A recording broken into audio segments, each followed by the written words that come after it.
This is geared for regular. Oh, you're not regular. I'm not regular. Oh no. I didn't even think about that. Should we just go for it? You gotta go for it. Oh, so that's probably, this is not a good idea.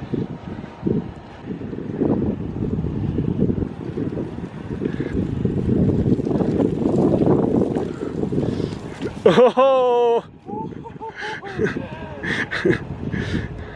The double eject. That was a good bail. That was a good bail right there.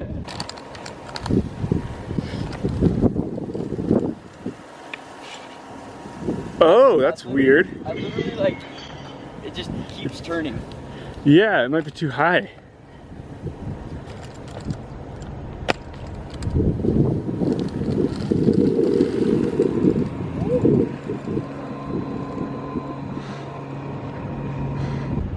Here goes.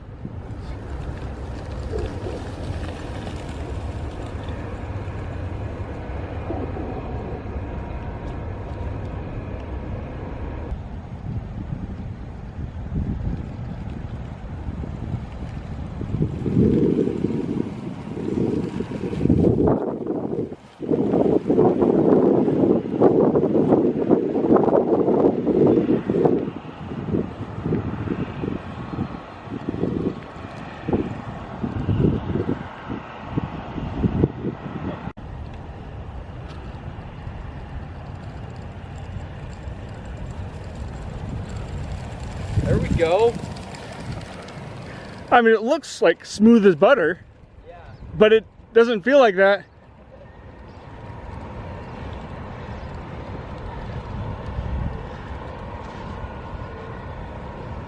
Nice. So what are your impressions doing that? That felt good at like that kind of controlled speed. Yeah.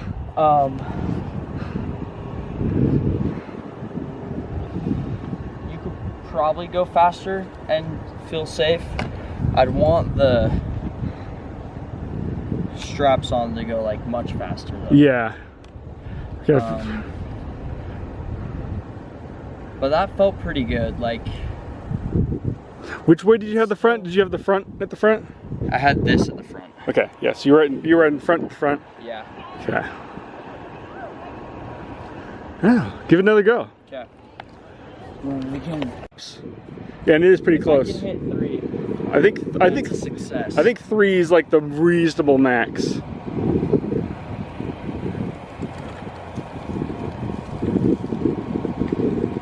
Oh! 4.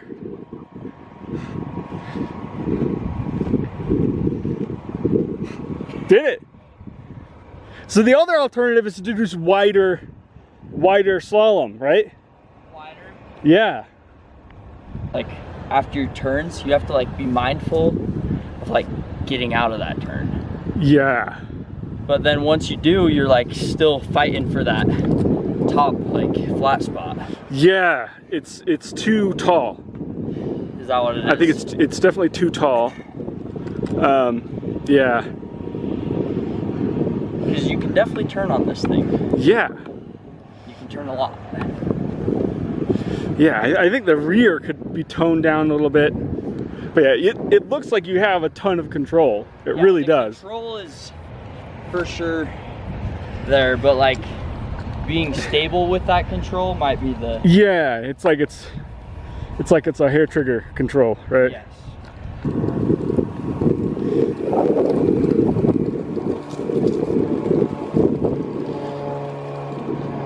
Oh, nice.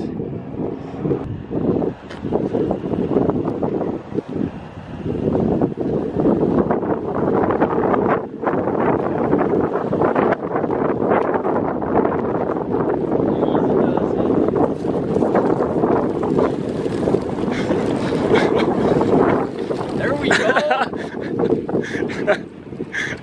Started pretty slow. But Yeah, I mean, if you gotta start slow, that's how you gotta do it. that's how you gotta do it. Now you can do it faster. I might be pushing the limits. Okay, now it's your turn. Okay.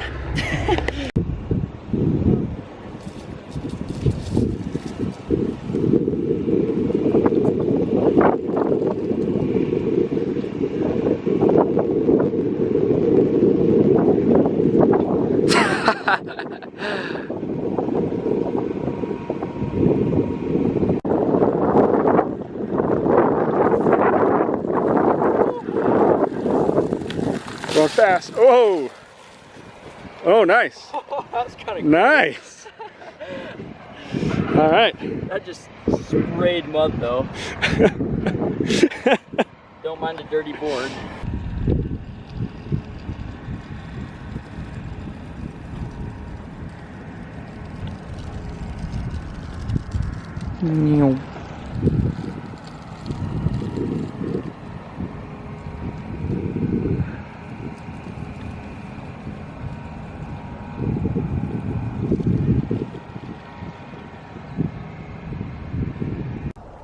All right, so we're out for a good hour and a half or so riding this board, and we got a lot of good intel on it.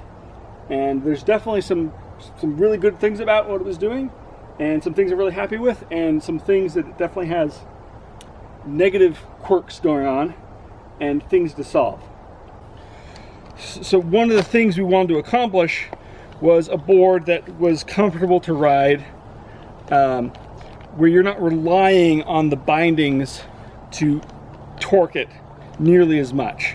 Where you're mostly relying on them just for a little added security and to tie you down to the board a little bit more, not necessarily for the control authority and steering torque, I guess.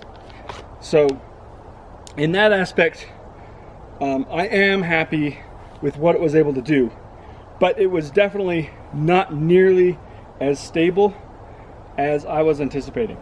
And part of that is the fact that the mountain board, when you're riding on the dirt, it gets tossed around a lot more than I was anticipating. It just becomes a wild ride. But definitely another reason why it wasn't quite as tame as I was anticipating is the fact that it's the deck is so high over the roll axis. So this board does have a little bit of a wedge on the nose and tail that does lower the deck platform relative to the trucks a little bit. However, all that goes away because I also have all these wedges going on. Essentially, the board is on risers, and so it's very top mounty, and it's just not the right deck height for the roll axis for this application. So what we need to do is definitely something more like what's typical for other mountain boards, with the pressed in wedges for the nose and tail, to bring the deck down lower. One of the other parts of the experiment with this board was the narrow hangers. And I felt there were some good things about the narrow hangers and some bad things, but there's definitely some issues to overcome if the narrow hangers are going to be viable. So the reason for having the narrow hangers, one of them is just to make the board come more compact and easier to use. And so, you know, if you can push it around without having these giant wheels sticking out of it. So if you look at this guy here, these wheels stick out past the deck a ton, and they eat into all this space. And if you had to push it, the wheels make it a lot more difficult. So keeping it all narrow, that helps with that, and it also just helps make it, you know, overall more compact, easier to bring, easier to store, easier to stick places, and a little bit less weight.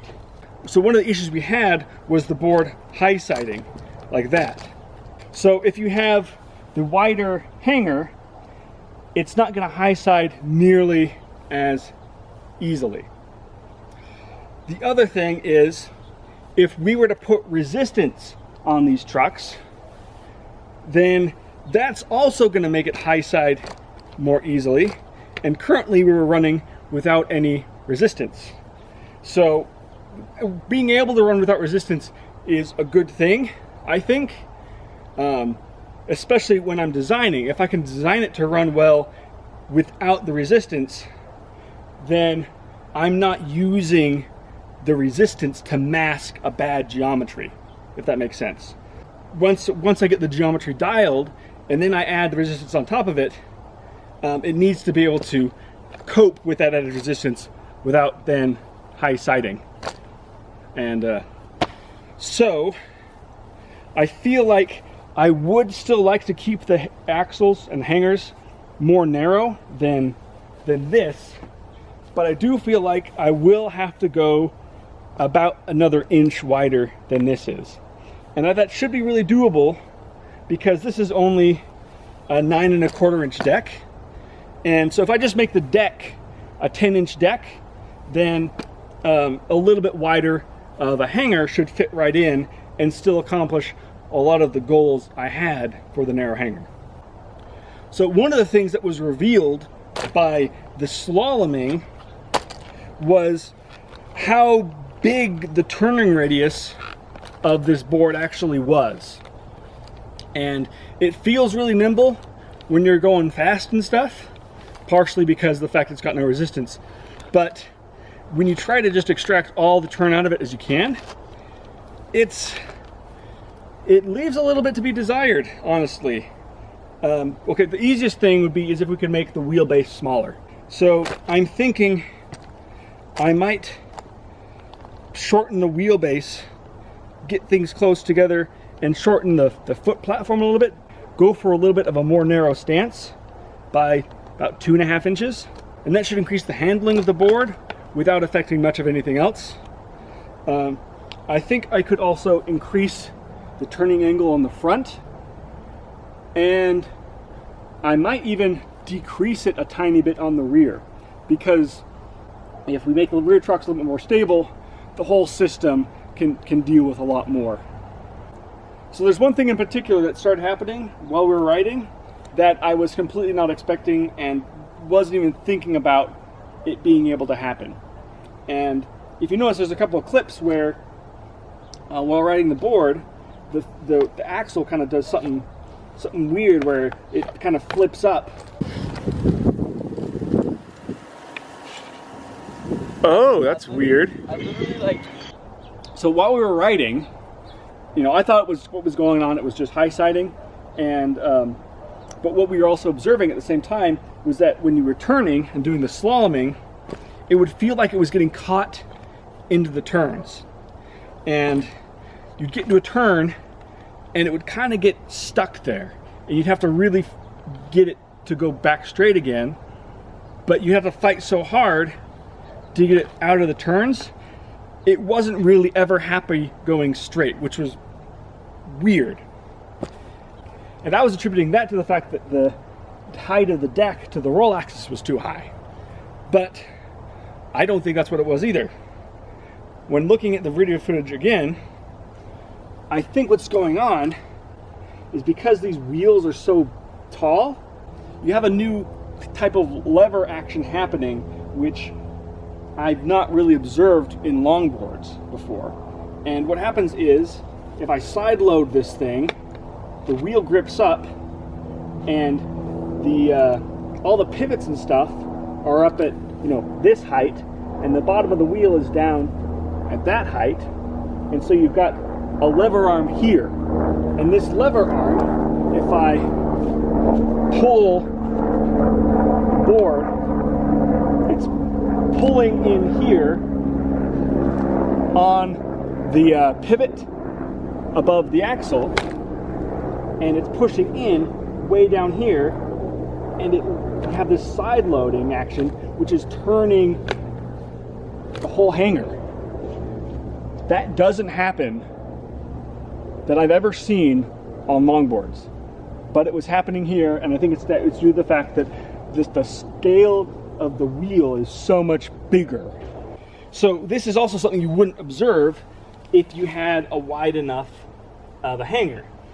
And so that's one way we could start to fight this. But again, I want to see if I can keep the hangers narrow if I can. So I'm gonna have to play around with this and see if I can figure out exactly what's going on. But for sure, it's definitely a bigger effect on this front than it is on the rear. If I pull on this rear, I can get it to happen, but it's much weaker than doing it here. It happens so much more easily here. So I think the ride height might be an element to it, but I think it's more intrinsic to basically the roll axis height relative to the axle.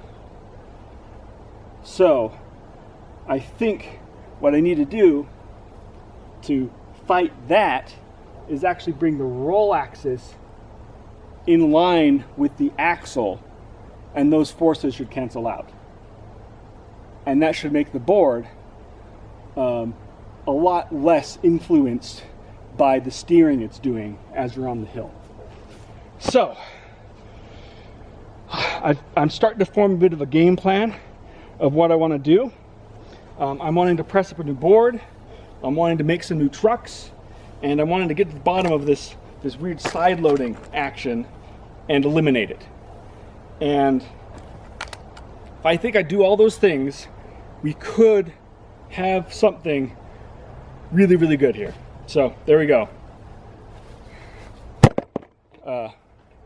Longboard technology, over and out.